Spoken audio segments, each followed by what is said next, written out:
So Glenn, first of all, thanks for making the time. Fanatics, I think, is one of my personal favorite customers because you guys do some really cool things. Yeah. But I don't think people really probably appreciate. I mean, people obviously probably understand the sort of sport merchandise side of your business, but you have a pretty diverse portfolio. Maybe you could just sort of share a little bit of all the stuff going on at Fanatics. Yeah, sure. We're building a global digital sports platform. Yeah. So what we want to do is serve the sports fan digitally with anything and everything they want. Yeah. Okay. Yeah. Right now we have 3 go-to-market motions. We have our commerce business, which is the largest seller and manufacturer of branded sports merchandise, and hopefully everyone in the audience has purchased from us, or after this session will purchase from us.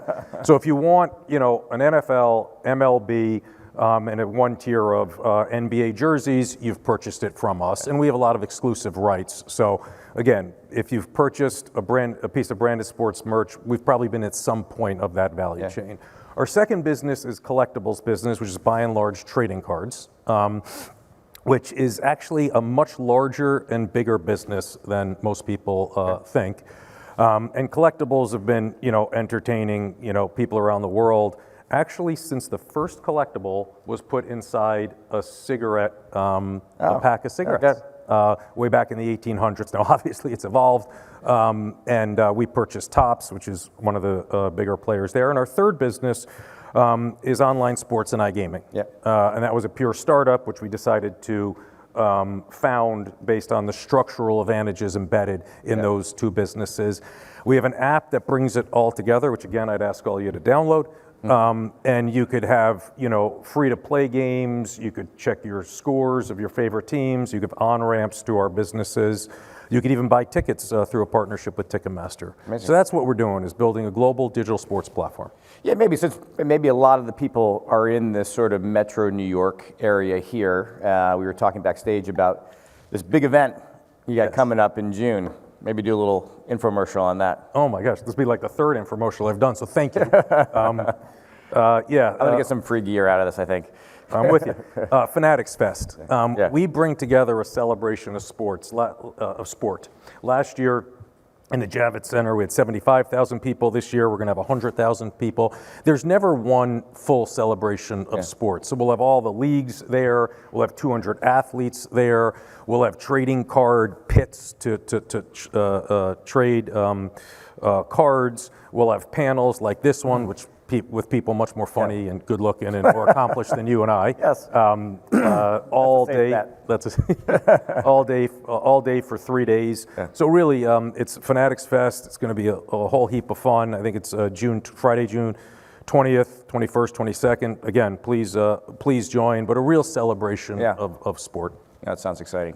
Your personal journey. I mean, I love your background. You've done a variety of cool things, started on the investment banking world and then ordered to IAC and, obviously early internet-based businesses and now with Fanatics. Maybe just sort of look at the sort of arc of going from sort of investment strategic to more operational. Yeah, look, it's been fun. Being an investment banker was great for 25 years. You meet incredible clients, and often when you work with them, it's their most important thing. Yeah. Not unlike, I imagine, what Oracle does on some of your systems transformations. For a lot of people you work with, it's their most important thing. Yeah. So that gives you a sense of energy, right? Yeah. And that gives you a sense of commitment, and gives you the need to perform at the highest level, be it an IPO or an M&A deal with billions of dollars at risk. I got to a point of my career where I wanted to do more. I wanted to be more hands-on, so one of my clients called me and asked me if I wanted to be a CFO. And it's interesting, in the arc of your career, you're often, promoted. And when you get promoted, you often think, to be successful, all I got to do is do what got me here and do it more, faster, and more, more intense. And that's often like the opposite, And the skills that I got as a banker, I thought were absolutely fantastic and set me up to be an effective CFO. The attention to detail, the ability to grasp new concepts, the ability to dive into things. And that was real exciting, and that helped me make the transition to more of an operational CFO. And yes, we're transactional at Fanatics. Yes, we were transactional in terms of M&A and otherwise. So yes, those skill sets transferred, but more it was the training. Not unlike lawyers who evolve from lawyers into business. It's not that exact skill set. It's the training and what that skill set gave you in terms of the tools to be successful. Great. That's very interesting. So, over to the Oracle side of this. We've been on a journey together for the last couple of years. I think as you, step back and sort of looked at sort of building this sort of sports platform, you recognize there were some sort of gaps in your ability to sort of operate and scale the business that drove a combination of HCM program, ERP program that sort of continues across multiple lines of business. Maybe just the setup. What was the compelling event that got you to start down this path? First, I probably ought to make fun of you a little bit. We were late here, right? We weren't on time? Yeah. Kind of like my project. Wasn't that late. No, but more seriously, I think we had about $3.5 billion of revenue in 2021. And we were a single business about to go to a multi-business business. And we just didn't have the systems in place. We didn't have the infrastructure in place. The data wasn't clean. The systems weren't talking to each other, properly. Unclear they could scale with us, and that's when we made the decision that we just had to, dramatically upgrade and transform, our systems. Transforming the systems was easy. Transforming the way we work and harness the systems, that's been and is and forever will be the hardest part. And that's what you and I spend a lot of time talking about, is how to truly harness the systems. But no, we made the determination that we needed that foundational layer, of systems excellence to help us in the journey. And, as CFO, I think my most important job is to be able to interpret data to help our businesses make better decisions. And that's what this is about, helping us harness that data to help our businesses, our board, our CEO, myself, make better decisions. No, it's the value. Obviously put the system, standardize on, standardized process, do the people change part, but ultimately it comes down to how do we operate with more real-time information that lets us make good decisions that ultimately impact the top line or the bottom line of the business. 100%. And you have one of the incredible fast-moving business, and some of your decisions have sort of good implications. You shared the story last year, if there's any Jets fans in the room, where you made a bet on certain number on a Jets jersey that didn't pay off. This might be an interesting. Some of these stories around scale is interesting on how fast your business moves. And we do all the hot market for Super Bowl, NBA. And MLB, and what hot market means is when the champion is crowned, we sell a whole heap of merchandise. I think the Eagles was our largest hot market for the NFL, $70 million of merch in about a month. And obviously before the game starts, we don't know if the Eagles are going to win or not. You mentioned, Aaron Rodgers.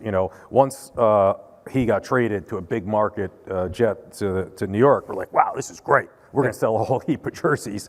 So, we went long on inventory, and obviously when he rolled his ankle in the first play of the game, we were long inventory. So part of the thing that Oracle's working with us on is transforming our supply chain. Right. So over time, we want to shrink that 9-month supply chain into 100% made to order with real-time information coming from you, the fans, that goes, onto our website, boom, into our factories, boom, into our distribution centers, boom, into your mailbox. So that's, collapsing that as much as possible. Shrinking all that, in real time. But Aaron Rodgers, we got wrong. So did the Jets, by the way. Sorry, Jets don't record fans. that. Sorry, Jets fans. Before I let you go. Obviously a lot of focus and discussion around AI. I guess what's your view on it now? Where do you see the biggest potential payoff? I think the CEO of NVIDIA said it right. your job's not going to be replaced by AI. Your job's going to be replaced by someone who uses AI. Yeah. So I think the most important thing is to make sure all of us are using AI all the time to learn, and as leaders, make sure that cascades through the organization. But I'd put it in 3 buckets, at least how I think about it. One is like the easy stuff, the raw automation, the productivity tools. That's the customer service inside and outside. That's the base level coding. And we're doing all that, although we need more people to embrace it faster. The second is how do we make our existing processes better? So the back of a trading card, the statistics, we're doing that with AI now. The pictures and the rendering of someone on a jersey, we're doing that with AI. The product descriptions, we're doing that with AI in our commerce business. And that's a learning curve, and that's helpful, and we're doing that. The most exciting stuff is the third stuff that we're not doing, like hyper-personalization. And what's the next best offer for you when you're on our website to capture you, and then iterate on that in a faster, better, more automated way than a human can? Or in our gaming business, what's the next best parlay that we can attract you with? So it's the third layer, which is the most exciting, which again, we're trying to teach the organization, push into our organization, on how we can make our products simply better. When you make AI is the service. Awesome. Glenn, thank you so much. Appreciate the time. Always fun. Thank you. Thank you so much.